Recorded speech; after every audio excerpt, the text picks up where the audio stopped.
Oke, siang ini Ibu coba, mau menjelaskan ini masalah DO, kemudian, bilangan permanganat, ya, kemudian kita sambung dengan spektro. Jadi mungkin secara cepat, eee, karena nanti untuk praktikumnya kan ada penjelasan sendiri untuk praktikum analisa air, oke?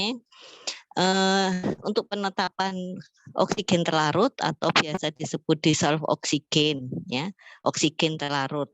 Oke. Oksigen terlarut itu biasanya sudah di dalam air yang bersih terutama, di mana air itu kalau bersih tidak tercemar, kadar oksigennya di dalam air itu tinggi. Contohnya kalau air itu bersih, ikan atau binatang yang hidup di air dia akan bisa hidup tanpa, kesulitan ya. Kalau kita lihat di akuarium ya, kan mesti harus ada pensuplai dari oksigen ya, ada pompa suplai oksigen. Karena apa? Ikan butuh oksigen. Apabila di dalam air kemudian ikannya terus bertambah, oksigennya akan rebutan oleh ikan. Oleh karena ditambah dengan pompa, yang memasukkan oksigen ke dalam airnya. Mematikan oksigen atau adanya oksigen di dalam air, proses tersebut yang disebut dengan proses, aerobik ya, di mana, oksigen bebas dimasukkan ke dalam airnya. Ini ilmu ilmu tambahan sebenarnya udara yang kita hirup sehari-hari itu 79% adalah dari nitrogen yang kita pakai untuk bernafas itu sebenarnya oksigennya hanya sekitar 21% atau 20,9% ya. Yang sisanya yang sedikit itu adalah gas-gas lain ya. Nah, hampir semua gas di udara itu larut di dalam air ya. Makanya biasanya kalau ada gas apa-apa yang ada di udara, mungkin gas HCl, kemudian nitrit yang sisa-sisa dari atau pembakaran di pabrik besi, pabrik baja, dia kalau kena hujan akan larut sehingga terjadilah yang disebut hujan asam ya. Hujan asam itu terjadi karena banyaknya gas-gas yang sifatnya asam korosif ya, dari yang dikeluarkan dari pabrik baja, pabrik besi ya, banyak kemudian kena air hujan ya, dia akan larut sehingga menyebabkan hujan asam. Itu hujan asam. Kita tahu oksigen terlarut itu ini kegunaannya apa, bisa kita mudah-mudahan sudah dibaca ya. Untuk oksigen terlarut itu proses pengolahan air ya. Apakah itu menggunakan mikroba aerob atau menggunakan mikroba anaerob, tergantung dari prosesnya, proses aerob atau anaerob ya. Kemudian di bidang sanitasi oksigen itu perlu juga ya. Ini ada beberapa kegunaan oksigen terlarut di dalam air ya. Salah satunya untuk pengawasan penyemprotan. Apabila oksigen terlarut di dalam air sungai itu sangat kecil ya, berarti sungai tersebut sudah tercemar. Nah, biasanya kalau sungai yang tercemar, oksigennya misalnya hampir mendekati nol, ikan yang mati. Pernah kan misalnya di suatu pantai, tahu-tahu ikan mati banyak, ya berarti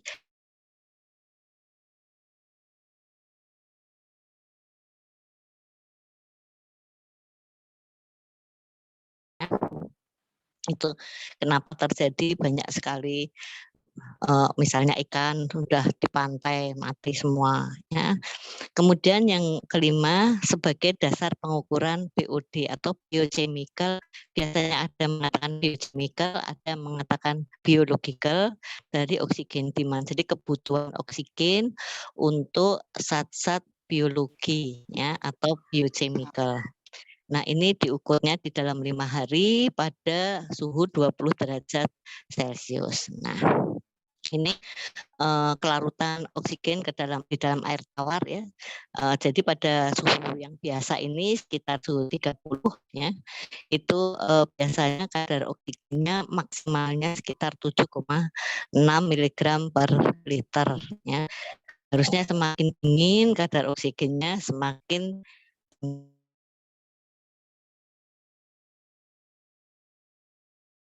bisa oksigen terlarut ya, memerlukan cara tertentu khususnya ya.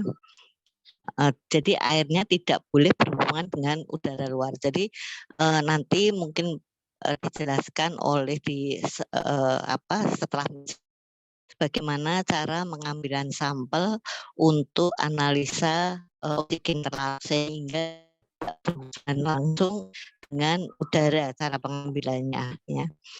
Penentuan oksigen terlarut tidak bisa ditunda. Jadi begitu ambil biasanya langsung dianalisa ya. Nah, karena apa? Kadar oksigen terlarut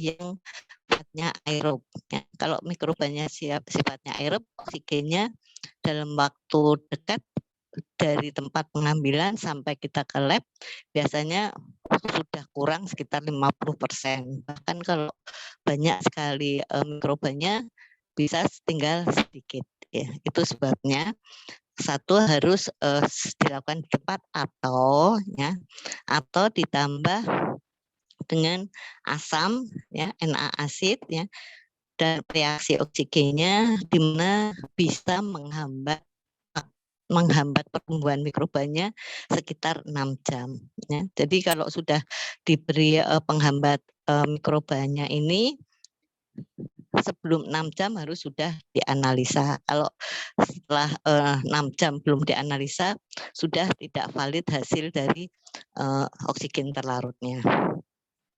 Nah, cara analisanya disebut dengan cara Winkler ya, cara Winkler. Jadi untuk oksigen terlarut ini analisanya dengan metode iodometri ya. Kenapa kok disebut dengan cara Winkler? Ya, karena analisanya ini menggunakannya tidak diambil dengan cara atau tidak cara memipet untuk analisanya, tetapi dimasukkan ke dalam botol Winkler, makanya disebut cara Winkler. Nah, tapi metodenya adalah tetap metode iodometri. Ya. Sifat di sini membebaskan I2 ya, yang dari iodometri itu yang ekivalen atau sama dengan kandungan O2 di dalam air. Jadi kalau I2-nya ketahuan berapa jumlahnya, itu sebanding dengan oksigen yang ada di dalam air tersebut ya. Untuk iodometri kan titrasinya atau untuk titrasinya adalah natrium tiosulfat ya. Indikatornya amilum ya, iodometri indikatornya selalu amilum ya. Amilem kenapa? Karena daya serap amilem terhadap yodium itu bagus, akan memberikan warna biru ya. Begitu ada yodium dikasih amilem, kalau dia biru berarti ada yodiumnya, tapi kalau tidak ada yodiumnya dikasih amilem berarti tidak berwarna biru ya. Jadi titrasinya sudah pernah ya iodometri. Nah, titrasi dan iodometri ini khas, nanti bagaimana dijelaskan pada saat praktikum penjelasan praktek mengenai itu. Nah, yang perlu diperhatikan di sini gangguan untuk penetapan DO-nya ya. Kalau nitrat dan Fe3 valensi 3 itu feri ya, garam feri. Jadi nitrat atau feri kan menjadi I, mengoksidasi I2 menjadi I, dan ini menghasilkan oksigen atau I2 yang cukup tinggi. Jadi menimbulkan sebetulnya oksigennya rendah, tapi begitu ada nitrat dan feri, garam ferinya dia hasilnya menjadi tinggi ya. Nah, sebaliknya apabila di dalam air itu mengandung garam fero, Fe valensi 2, kemudian sulfit H2SO3 ya, sulfit 2S ya. Kalau sulfit dari H2S juga dan politionat itu justru akan membuat kecil kadar dari oksigen. Kadar oksigennya kecil itu kemungkinan memang benar kecil atau karena ada garam fero, ada sulfit, sulfida atau politionat. Nah, 4 ini yang membuat rancu atau hasil yang tidak valid dengan oksigen. Ya, oksigennya menjadi lebih kecil. Kalau ada kadar Fe, oksigennya hasilnya menjadi besar. Jadi kedua zat ini harusnya diantisipasi, harus dihilangkan terlebih dahulu, ya, dihilangkan terlebih dahulu. Nah, ini ada cara menerap botol yang Ibu katakan tadi, analisanya menggunakan botol Winkler, ya, botol Winkler. Jadi jadi sampelnya itu tidak dipipet, tetapi dimasukkan ke dalam botol, ya. Maaf, disambil di gambar ya, karena tempatnya nggak ada nih. Apa ini? Ya. Botol Winkler, botolnya seperti begini biasa, ya. Warnanya putih. Nah, ini ada tutupnya. Nah, sebelum ditutup, dikasih tutup, dihapus dulu. Ini.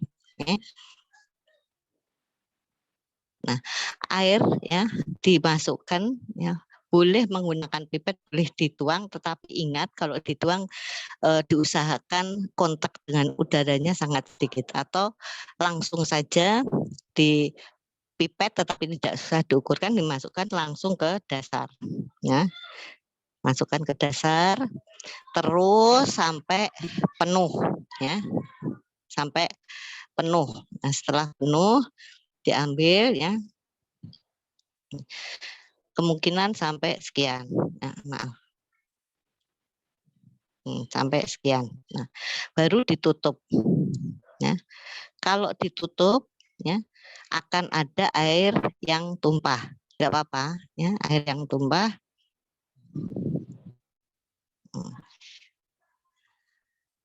Ada air yang tumpah. Ya. Nah, kalau sudah ada air yang tumpah, kemudian kita masukkan reaksi, ya, nanti gantikan, atau cara menghitungnya volume ini yang dimasukkan ke sini adalah aquades sampai penuh, ya, aquades sampai penuh, ditutup, ada yang tumpah, kemudian tutupnya dibuka kembali. Nah, setelah dibuka kembali akan ada meniskus sekian. Ya, oke. Maaf.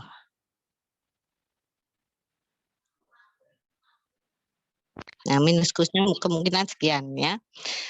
Meniskus airnya kan gini. Nah, kita beri tanda di bagian luar botol itu dengan spidol, ya. Spidol permanen, dikasih tanda di luar botol, kemudian airnya dibuang. Nah, setelah dikasih tanda airnya dibuang, kita ingin tahu berapa sih volumenya. Nah, ini udah ada tandanya ya tadi. Ada tandanya. Nah, kita ambil air di buret, melalui buret, ya. Kita masukkan terus aquadesnya, ya, terus sampai tanda. Nah, kalau sudah sampai tanda, kita lihat di buret berapa kira-kira air yang masuk ke dalam botol Winkler ini sampai dengan tanda, ya. Kalau misalnya lebih dari 50, mungkin 60, nggak apa-apa, di buret yang 50 semua masuk sampai, ya, nolnya, kemudian ditambahi lagi sehingga tanda batas ini. Nah, kita tahu berapa volumenya ya, volume botol Winkler. Misalnya yang pertama 50, kemudian yang kedua dimasukkan lagi butuhnya kurang lebih 15 ml, berarti volume botol ini adalah 65 ml. Oke. Mudah-mudahan paham. Dihapus aja. Nah, setelah ini ditanda sebenarnya, kemudian kemudian tanda itu adalah volume tera dari botol Winkler. Nah, kalau sudah ada volume teranya, kita catat tadi kemungkinan 65, baru cara untuk analisanya, masukkan contoh air ke dalam botol oksigen atau botol Winkler ya, dan sampai ada lumut udara dalam botol ya.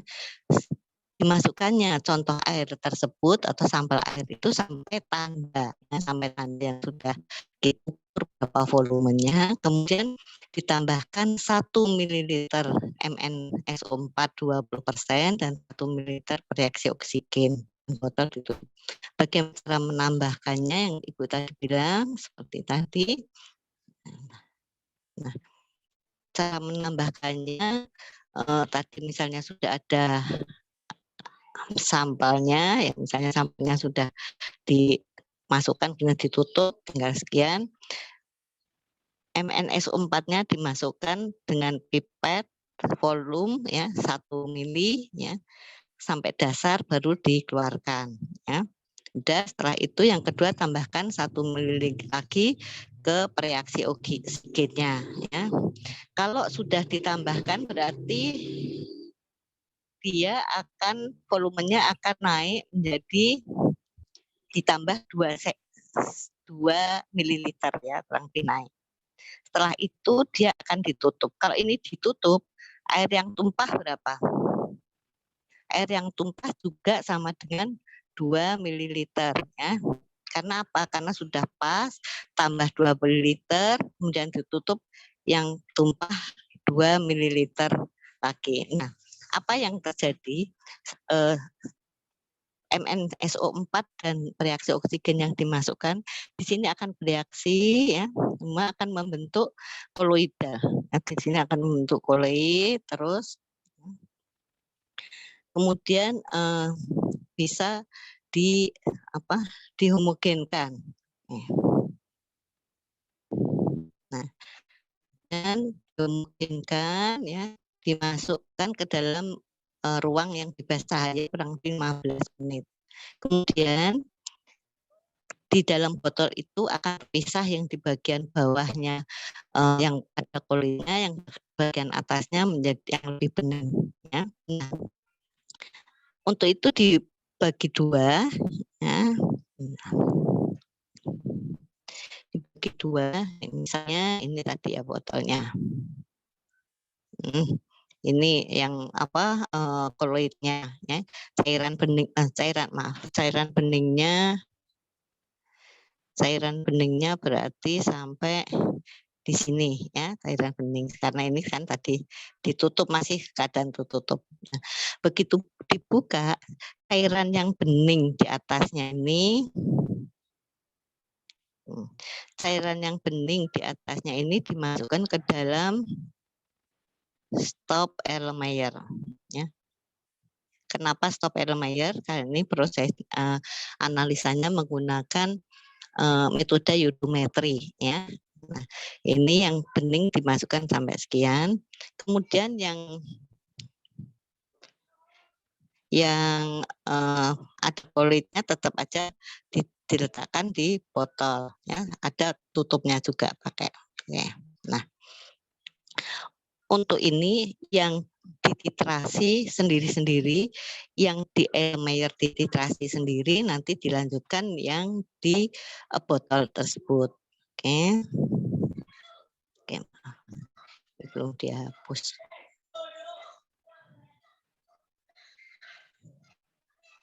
Oke, bagi dua tadi masing-masing, kemudian dari Erlenmeyer juga sama yang Erlenmeyer dikerjakan dulu.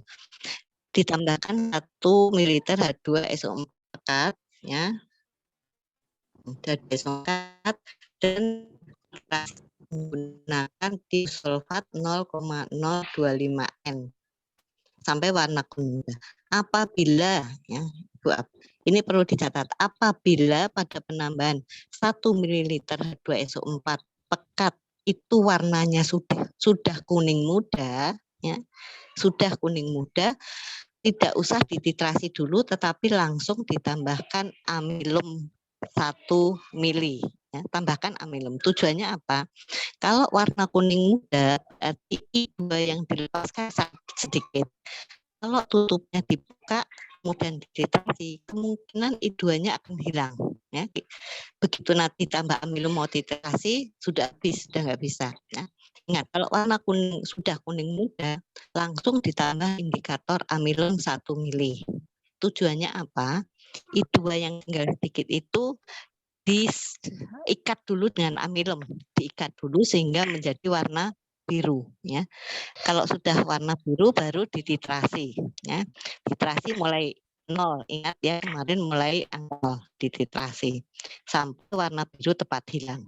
Nah, kalau sudah warna biru tepat hilang, hasil titrasinya jangan dinolkan, diangkat dulu, misalnya hasilnya 1,5 misal, ya, 1,5. Kemudian kita ambil yang botol Winkler, ya, yang bagian kedua. Yang bagian kedua tambah hal sama, tambah 1 ml H2SO4 pekat. Biasanya yang bagian ada koloidnya itu akan lebih besar I2-nya, ya. Biasanya bisa dititrasi dulu sampai warna kuning muda. Setelah kuning muda baru ditambahkan indikator dititrasi sampai warna biru tepat hilang. Nah, bagaimana untuk titrasi yang kedua ini? Untuk titrasi yang kedua, buret tidak usah dinolkan.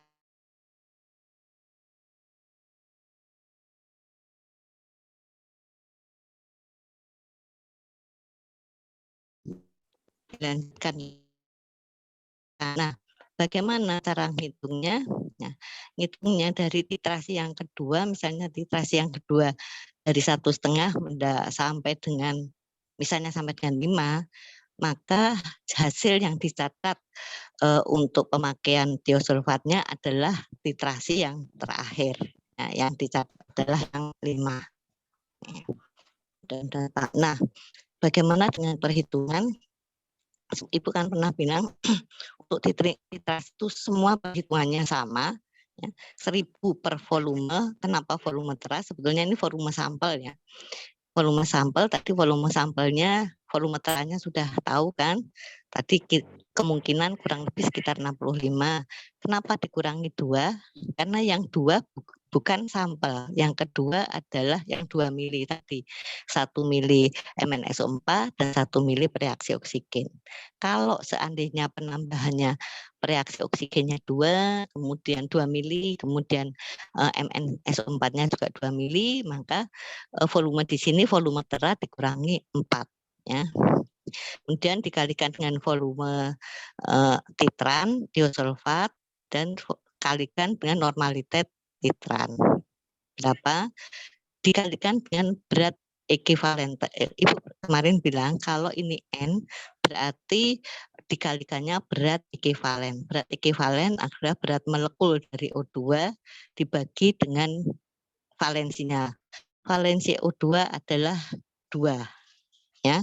Oleh karena itu O2 itu 16, ya, oksigen itu 16 berat molekulnya dibagi valensinya 2 berarti BeO2 adalah 8, ya, BeO2 8. Mudah-mudahan ini paham, akan dijelaskan lebih lanjut nanti pada saat praktikum. Nah, kemudian untuk bilangan permanganat. Nah, bilangan permanganat itu sering juga dikatakan penetapan kadar dari zat organik. Ya. Apa yang khas di sini? Ya. Sebelumnya kita bicara yang khas. Ya. Bilangan permanganat ini metode analisanya adalah permanganometri. Permanganometri, iodometri itu merupakan reaksi redoks, reduksi oksidasi. Ya. Definisinya, zat organik atau bilangan permanganat adalah jumlah dari miligram per liter KMNO4 yang dapat mengoksidasi zat organik yang terkandung di dalam 1 liter contoh air, ya, dengan pemanasan 10 menit. Nah, ini zat organik dilakukan dengan cara asam atau basa, tetapi yang biasa kita gunakan adalah cara asam, ya. Cara asam ini digunakan untuk juga mengantisipasi apabila air tersebut mengandung nida yang cukup tinggi, ya. Cukup tidak terlalu tinggi. Kalau cara basa biasanya untuk kandungan klorida yang cukup tinggi di atas 300. Makanya untuk analisa organik, zat organik kita mesti tahu dulu kandungan dari kloridanya. Oke. Nah, yang prinsip dari analisa cara asam, organiknya itu dioksidasi dengan permanganat dulu, ya, dalam suasana asam, ya. Kemudian kelebihan dari permanganatnya ini diterasi atau direduksi kembali atau direaksikan dengan asam oksalat berlebihan, ya. Nanti kelebihan oksalatnya baru dititrasi kembali dengan KM4. Jadi ini yang disebut titrasi kembali. Jadi sampel misalnya sampelnya nanti yang ada zat organiknya itu biasanya ditambah asam dan KMNO4 misalnya berlebih. Nah, KMNO4 berlebihan setelah dipanaskan dia warnanya tetap warna permanganat yaitu ungu, ya, merah ungu, kemudian ditambah dengan asam oksalat dulu, ya.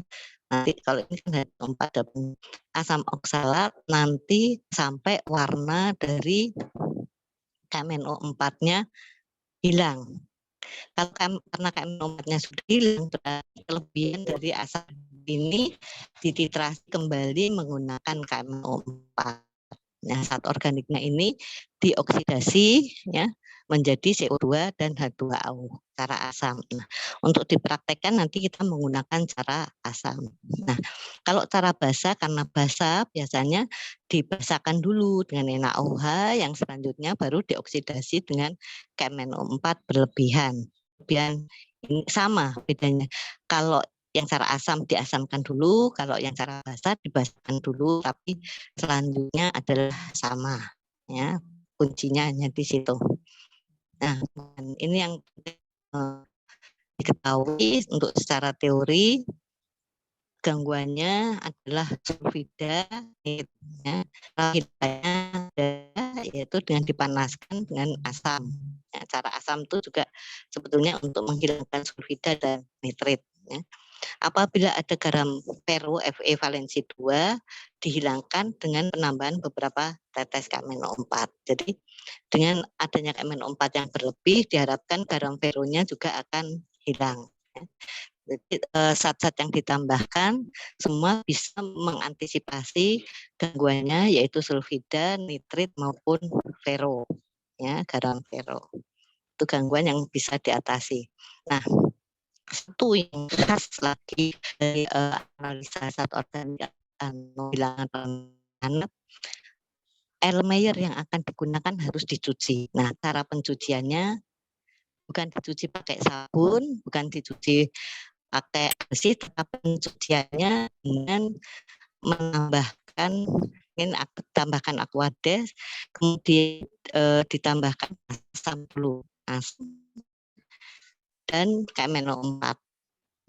Asam dan KMNO4 ini akan menghilangkan sisa-sisa zat organik yang ada dalam Erlenmeyer. Nah, jadi Erlenmeyer dicuci pakai sabun, pakai deterjen, kemudian dibilas pakai Aquades. Nah, itu akan zat organik yang lainnya masih nempel aja di dalam Erlenmeyer, ya.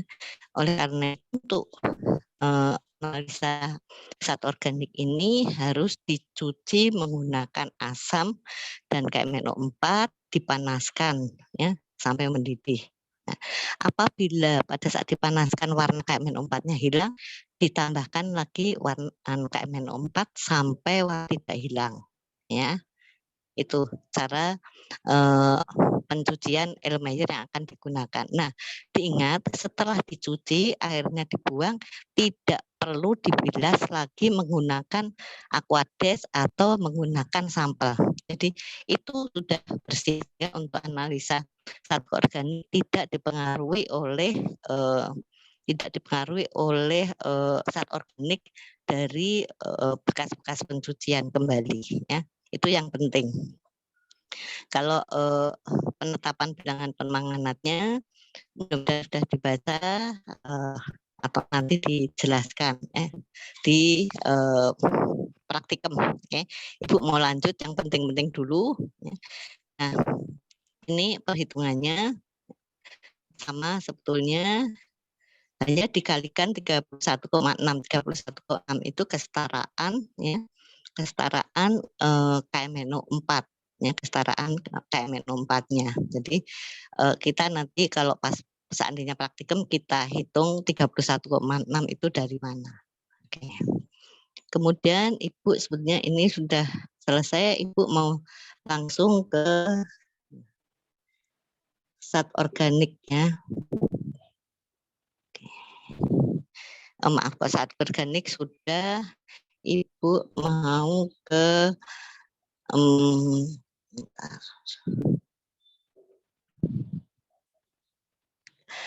spektro ya, itu mau ke spektro.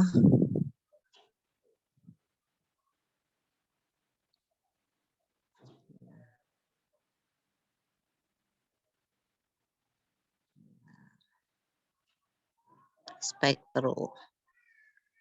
Mudah-mudahan bisa. Oke. Oke. Oke. Analisa air di laboratorium secara spektro ya. Secara umum dengan spektro itu semua hampir semua parameter yang dianalisa menggunakan spektro itu caranya sama, hanya yang berbeda adalah penambahan indikator atau zat yang membuat parameter itu kelihatan secara nyata atau visible ya. Oleh karena itu untuk analisa air di laboratorium secara spektro menggunakan spektrofotometer yang visible ya, visible, bukan yang UV. Kita pakainya visible karena yang dihasilkan adalah warna. Kalau yang UV itu kita bisa mengukurnya tanpa diberi warna, tanpa sampel yang diberi warna. Oke, lanjut ini sebentar. Nah, Ibu mau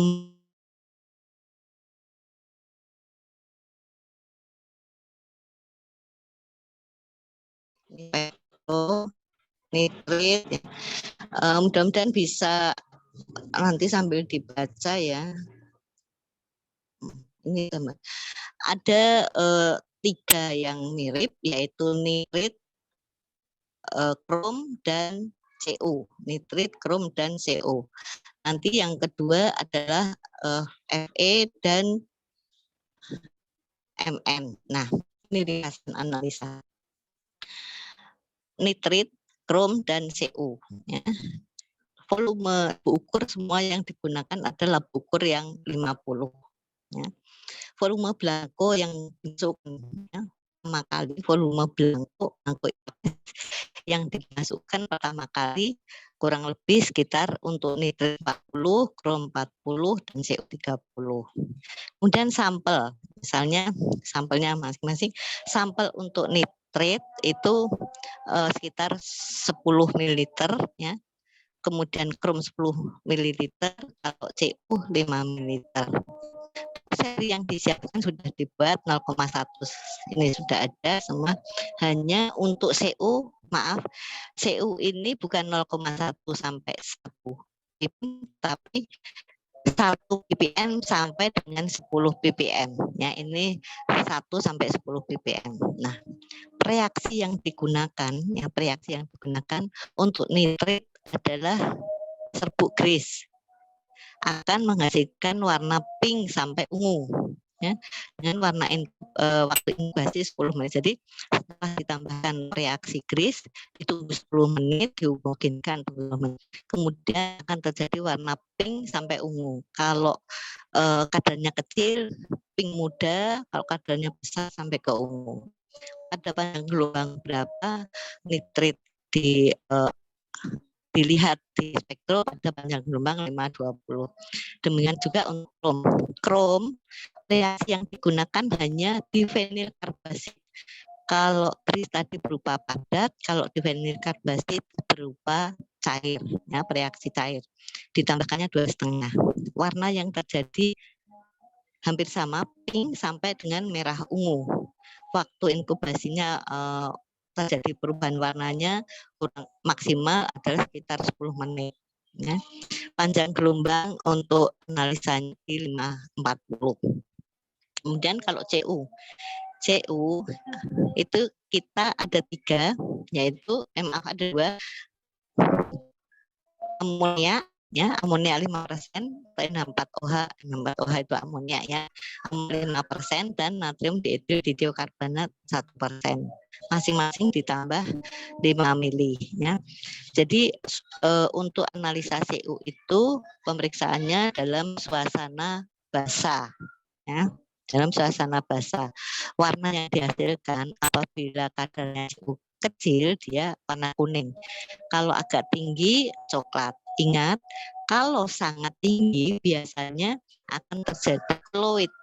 Oleh karena itu, yang khusus CU, hati-hati kalau sudah terjadi koloid, sebaiknya sampelnya diencerkan seperti Ibu bilang kemarin, ya. Harus diencerkan. Kalau tidak diencerkan, terjadi koloid akan mengendap, absorban yang dibaca di tidak valid, dia akan menjadi rancu. Kenapa? Menjadi kecil, ya, menjadi kecil. Nah, waktu inkubasinya 5 menit. Ini sepintas ya ringkasan analisa nitrit, CR dan CO, ya. Kita lihat satu persatu, masih ada, ya. Oke. Kita lihat satu persatu dari depan lagi. Oke, tembaga, nitrit.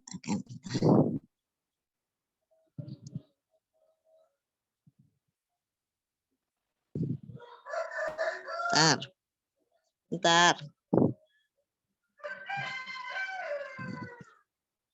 Ya, ini tembaga. Oh ini, oke. Ini nitrit. Oke, nitrit bisa dibaca di sini, ya, Ibu jelaskan. Nitrit dapat dikurangi, caranya untuk menguranginya dengan ASI, air itu disemprotkan, kemudian penambahan kapurit atau yang disebut klorinasi, ya, dan lain-lain.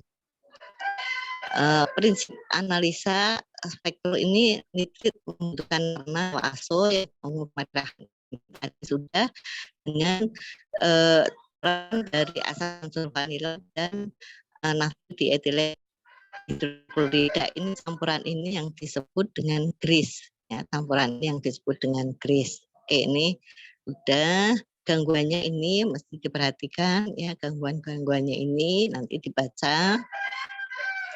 Kemudian cara analisanya ini satu aja yang jelaskan, yang lainnya nanti sama. Siapkan labu ukur, biasanya kalau praktikum banyak 12 labu, ya. Kemudian satu labu digunakan untuk belangko. Satu digunakan untuk belangko, ya, yang diisi dengan aquade sebanyak tadi berapa, sekitar 40, ya. Ini 30 atau 40 liter, ya. 2 satu belangko, 2 untuk sampel, dan sisanya untuk baku seri. Sampelnya diisi 10 ml, ya, 10 ml. Kemudian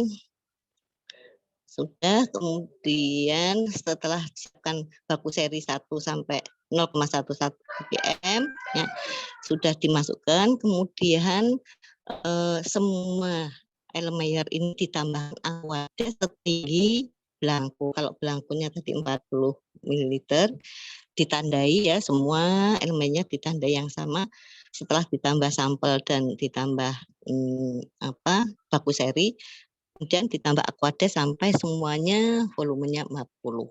Ya. Setelah semuanya 40 baru ditambahkan reaksi GIS ya. Pada saat penambahan reaksi GIS jangan dihomogenkan dulu, diamkan dulu, kemudian ditambah dengan Aquades sampai tanda 50, tanda batas. Nah, setelah sampai tanda 50, kemudian labu ukurnya ditutup semua, baru dihomogenkan. Setelah itu dimasukkan dalam kuvet, masing-masing diukur panjang gelombang di 520 ya. Ya, ini catatannya. Nah, ini demikian juga untuk yang CR dan CO, yang beda hanya pada penambahan reaksinya. Ya, prinsipnya sama. Mudah-mudahan bisa paham. Mudah-mudahan. Nah, untuk perhitungannya, kalau kita sudah mendapatkan absorbannya ada pengukuran, di mana absorban contoh dibagi yang mendekati dengan absorban baku, dikalikan konsentrasi baku di mana absorbannya yang mendekati contoh, baru dikalikan pengenceran sampel. Pengenceran sampel kan kemarin sudah diajari, ini sampelnya yang dimasukkan berapa? 10 ya. Dan reaksi dan ditambah Aquades sampai tanda 50, berarti pengencerannya 50/10. 50/10 ya, pengencerannya 5. Pengencerannya 5 itu adalah hasil dari ppm nitritnya. Ya. Demikian juga untuk unsur-unsur Cu dan Cr. Ya, perhitungannya juga sama. Ya. Kita nanti yang perlu dibaca dan diperhatikan adalah personalisanya ya. Kemudian tadi ringkasan analisa ya, perbedaan-perbedaannya ya, itu diperhatikan ya.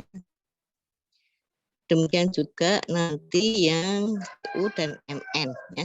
Sebenarnya caranya sama tetapi berbeda di ini keberapa ini.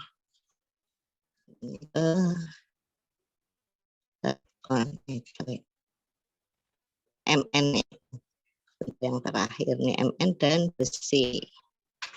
MN besi Ibu kasih yang ringkasan aja, yang lainnya nanti dibaca. Ini sama. Oke, ini ringkasan MN dan FE. Kenapa harus menggunakan Elmeyer? Karena MN dan FE tadi ada beberapa kendala yang dimana harus dihilangkan dulu ya. Di MN ada MN ini harus dihilangkan dulu, misalnya dia mengandung Cl, sekarang harus dihilangkan. Oleh karena itu digunakannya Elmeyernya yang 250 dulu sampai dibuka ke sana dulu, setelah diproses ya, dan lain-lain, baru dimasukkan ke dalam labu ukur tadi yang sama ya, labu ukur yang sama. Ini volume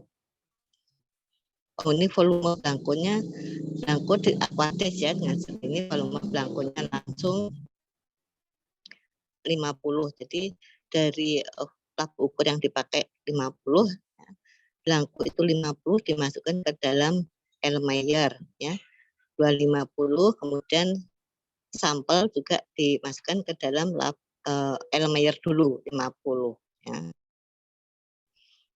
Baku seri disiapkan pakai labu ukur. Jadi sampel dan blanko digunakan dulu Elmeyer masing-masing 50 dimasukkan ke dalam Elmeyer ya, Elmeyer yang berbeda. Kemudian di dalam Elmeyer ditambahkan HNO3 1:1 dan AgNO3 1N. Tujuannya apa? Tujuannya ini ditambahkan untuk menghilangkan klorida yang ada di dalam sampel air. Ya. Kalau dia ada kloridanya akan terjadi endapan putih AgCl. Nah, setelah dipanaskan nanti baru ditambahkan kalium persulfat ya, masing-masing kurang lebih 100 ml dalam keadaan panas. Kloridanya akan hilang dan akan timbul warna MN ya. Akan timbul warna MN-nya. MN-nya warnanya pink ya. Nanti kalau sudah timbul warna pinknya baru dimasukkan ke dalam labu ukur, ya, baru dimasukkan ke dalam labu ukur. Kemudian panjang gelombangnya diukur pada 525, ya, ungu muda sampai dengan ungu. Demikian juga untuk FE. FE ini yang di ini FE itu yang kan ada dua, Ferri dan Ferro, valensi 2 dan valensi 3. Untuk cara spektro ini, metode spektro yang diukur, yang bisa diukur adalah Fe dalam bentuk valensi 2, Ferro. Oleh karena itu, apabila di dalam sampel itu ada dua, jadi Ferri maupun Ferro, maka Ferrinya ini, garam Ferrinya harus diturunkan dulu, direduksi dulu menjadi garam Ferro. Ya. Cara reduksinya, oleh karena itu, dimasukkan ke dalam Erlenmeyer dulu 50 sampel, ya. Kemudian ditambahkan asam dan hidroksilamin. Ya, tujuannya untuk mereduksi semua Ferri menjadi Ferro. Nah, kalau semua Ferri sudah menjadi Ferro, ya, kemudian ditambahkan buffer amonium asetat. Buffer amonium asetat ini tujuannya untuk menetralkan situasi asam tadi, ya. Akhirnya kan diturunkan dari Ferri 3 menjadi Ferro valensi 2. Suasananya asam. Oleh karena itu, untuk analisa Ferronya harus dibuat netral dengan penambahan buffer amonium asetat 10. Mudah-mudahan menjadi bisa sudah cukup netral, baru ditambahkan ortofenantrolin. Nah, ortofenantrolin ini yang dengan garam Ferro akan membentuk warna pink sampai merah. Ya. Jadi diingat, analisa spektrum menggunakan analisa spektrum besi atau Fe itu yang dihitung, yang diukur adalah garam Ferro, garam Fe valensi 2. Nah, semua yang valensi 3 direduksi menjadi valensi 2. Kalau sudah semua menjadi valensi 2, baru direaksikan dengan ortofenantrolin memberikan warna pink sampai merah. Ya. Nah, diukur ada panjang gelombang 5, 10. Ya, Mas. Jadi ini kalau dilihat semua yang warnanya dari pink, merah ke arah ungu, pasti panjang gelombangnya di atas 500. Pasti panjang gelombangnya di atas 500. Tapi kalau panjang gelombang di bawah 500, sekitar 480, ya, 470 dan ke bawah, biasanya warnanya ke arah kuning sampai coklat. Ya. Itu yang bisa Ibu jelaskan. Untuk perhitungannya sama. Lihat untuk Fe juga akan sama. Ya. Ini yang 50 sampel air masukkan dalam Erlenmeyer, tambahkan 2 HCl pekat, amin, dipanaskan, ya. Tambah ini sudah semua Ferri menjadi Ferro. Ya, setelah semua menjadi Ferro, masukkan ke dalam labu ukur 50, tambahkan buffer, ya, buffer amonia tadi, tambah, ya, kemudian tambah aquatis sampai tanda batas. Ini warnanya semua garam Ferri ditambah ortofenantrolin akan menjadi warna pink sampai merah. Ya. Nah, ini. Ya, semuanya sama. Hitungannya sama. Nah, kalau seperti ini, bagaimana pengencerannya, pengenceran sampelnya? Di sini sampelnya adalah yang dihitung 50. Ya, dianggap semua mah kan 50 dipadan, dimasukkan ukur, ya, masuk nanti kan ditambah aquades lagi sampai 50. Berarti untuk Fe ini tidak ada pengenceran sampel. Ya, tidak ada pengenceran sampel. Karena 50 nanti dikembalikan lagi jadi 50. Kecuali kalau sampelnya di sini 10, dilakukan macam-macam, ditambah dimasukkan ke labu ukur, dikasih aquades sampai 50, baru itu jadi pengenceran 50/10. Jadi kalau sampel di sini 50, sampai dengan 50 juga, berarti di sini tidak ada pengenceran. Ya. Itu sepintas yang Ibu bisa sampaikan. Ya. Untuk hari ini ada 2 kuis, yaitu kuis literasi yang yaitu yang DO dan penanganan, ya. Dan yang kedua kuis untuk spektrum ini. Saya kira itu yang Ibu bisa sampaikan. Mudah-mudahan pada saat nanti Pak Fandi menjelaskan mengenai DO dan zat organik maupun spektro bisa nyambung. Ya, ada yang ditanyakan? Masih ada waktu?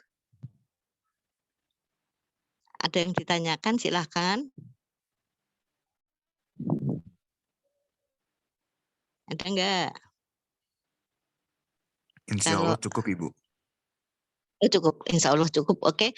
Kalau misalnya kurang untuk tatap muka hari Senin yang akan datang, Ibu hanya menjelaskan tinggal satu tatap muka itu. Setelah itu kita bisa diskusi atau kita bahas, kalau masih ada waktu kita bahas hal-hal yang kurang jelas, ya.